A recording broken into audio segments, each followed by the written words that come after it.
I'm Neil, and welcome to the second episode of Dreaming of Chess Mastery. I guess before I get into the details of what I'm trying to do on my journey of adult chess improvement, it's worth talking about the name of this channel, Dreaming of Chess Mastery, and why I didn't call it Dreaming of Being a Chess Master or Dreaming of Becoming a Grandmaster. Obviously one reason is that I suspect my chance of becoming a Grandmaster has pretty much run its course, if it ever was realistic, although that's something I will discuss in future episodes, as whether all of us really deep down have the potential to become much better players than we think we can. There's a practical reason. Let's not pretend. To become a Grandmaster, or for that matter, an international master, or even a FIDE master, requires a commitment of time and energy beyond development of skill and maybe even some good fortune.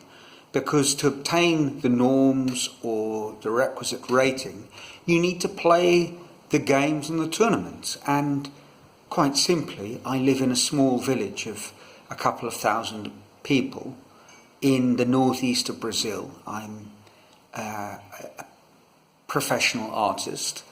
I make just enough to get by from a variety of sources. And there's little left over to go gallivanting around the world chasing norms for chess titles.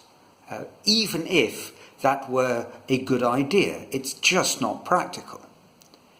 But that's not why I named this channel Dreaming of Chess Mastery. The idea behind it is to tie into what I believe is a much deeper concept, which is of mastery of something as an end in itself. And over the last couple of years, I guess that idea has deepened in my thinking, partly because I read a couple of fantastic books that have really influenced my thinking, and I can't recommend them enough to you folk. One of them is a chess-related book, at least in parts of it are. The other two have nothing to do with chess, but all of them have to do with what I'm pursuing as a sort of subject matter of this channel. And the first book that I read, which is very much close to chess players' heart, is The Art of Learning by Josh Waitzkin. Josh, if you're not familiar with him, was the subject of the book and the film Searching for Bobby Fischer. He was a multiple US junior chess champion, an international master, and runner-up to Peter Schwiedler in a World Junior Chess Championship at a particular age group, perhaps under 18, perhaps under 16, I think under 18. And the book talks about first of all begins discussing his journey as a chess player, and then moves into his learning path to becoming world Tai Chi push hands champion. A fascinating book and all about the learning process, but central to it is the idea of pursuing learning and deepening your understanding of a skill or an activity as an end in itself. And spurred on by that book, I read another one in the sort of martial arts vein, written quite some time ago, called Mastery by George Leonard, who was an Aikido master, and he picked up Aikido quite late in life, I think in his 40s, and went on to become fourth Dan and an incredible martial artist. And this book is is much more didactic in its approach to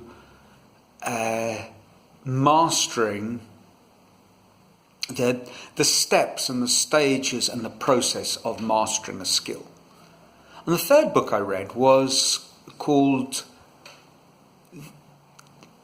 The Art of Zen Guitar, I think just Zen Guitar, by Philip Toshiosuda, who was tragically died quite young, but was a computer guy, IT guy, semi-professional musician and journalist.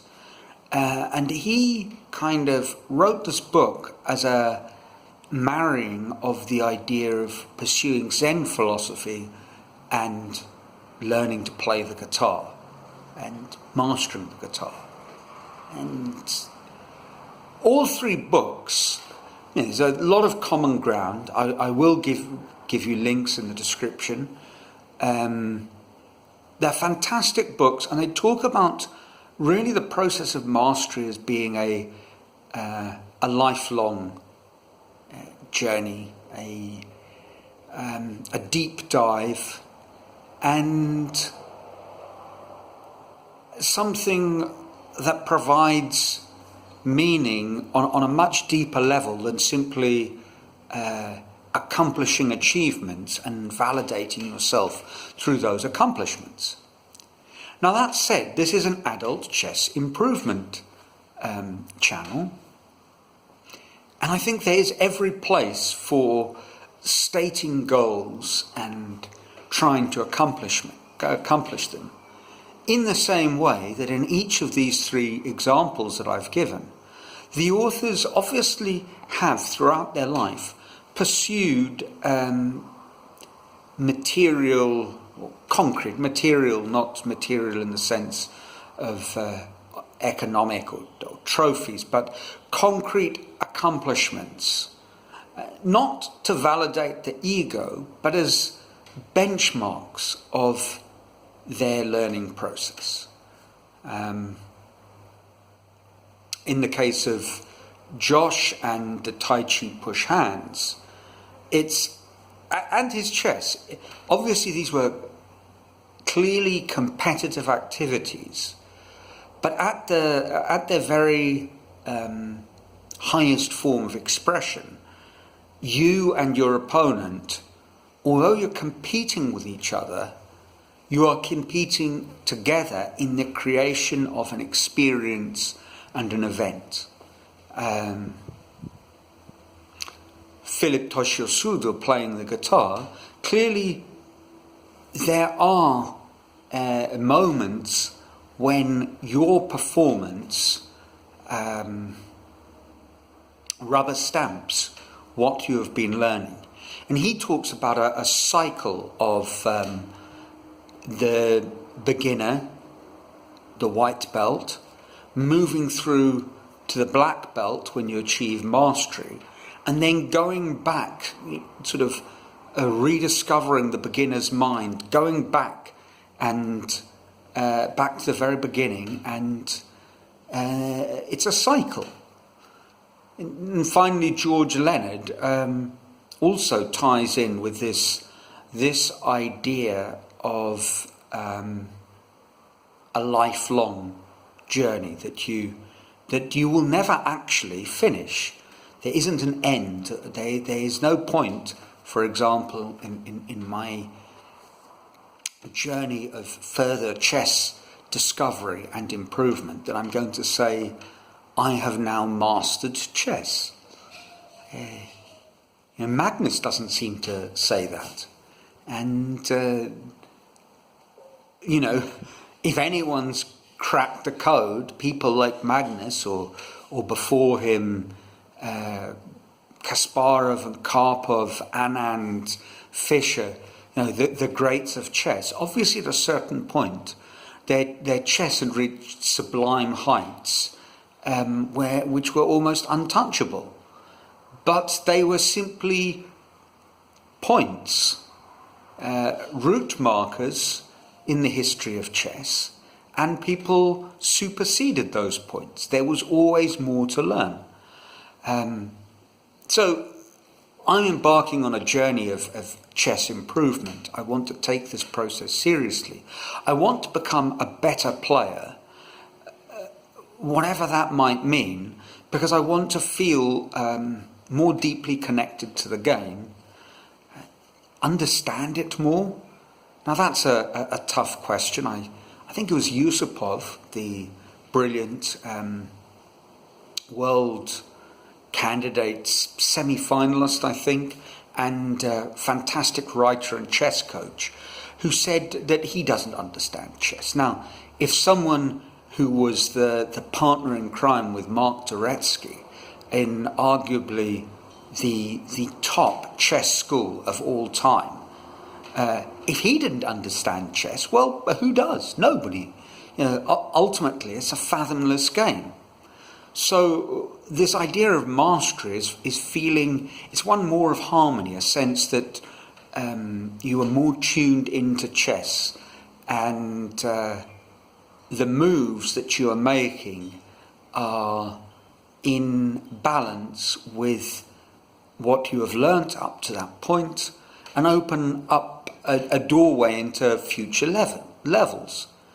And to do this, we need to test ourselves, we need to win games, and we need to lose games. We need to beat people to show that we've internalized certain ideas, and we need to test our thinking against better players and be defeated and learn the lessons from that. And this kind of cyclical process requires us, in a way, to move through rating levels rather like the martial artist moves through belts and dans. So yes, I have those kind of goals in mind. I do think that looking at how my rating fluctuates in the coming months and years will be an interesting statement about how my journey towards chess mastery is developing. I will elaborate a little bit on that, I will make things more specific and concrete in the next video. I'll discuss a little bit about what my targets are and how I plan to go about doing this. So until then, I trust you're well. Your lives are filled with joy, you're healthy and safe, and enjoying chess. So until the next time, ciao.